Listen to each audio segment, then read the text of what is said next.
Have you ever noticed that the Lord's Prayer isn't just a repeated prayer? It's a spiritual code, full of mystery and revelation. It begins with the invocation, "Our Father who art in heaven." Here, Jesus shows us that God is in a place of authority, above all things, yet still accessible to each one of us, anywhere and any time. After this invocation come the 7 petitions.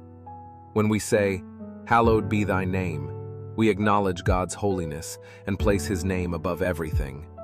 When we pray, "Thy kingdom come," we ask that the reality of heaven would reach our lives, that the spiritual would rule over the material. When we declare, "Thy will be done on earth as it is in heaven," we surrender control, letting go of our own will, plans, and ways to live according to God's will. When we say, "Give us this day our daily bread," we're not only talking about physical food, but also the nourishment of the soul, the daily provision that only He can give. In the phrase, "Forgive us our trespasses, as we forgive those who trespass against us," we find the key to freedom. Forgiveness heals us, restores relationships, and opens our hearts to grace. When we cry out, "Lead us not into temptation," we recognize our weakness and ask for strength to resist the traps that appear along the way.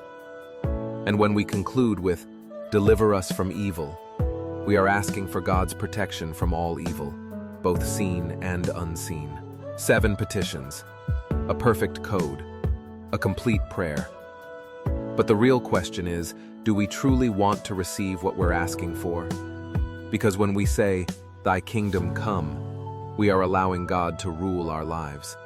And when we say, "Thy will be done," we are giving up our own will so that His plan may prevail in us.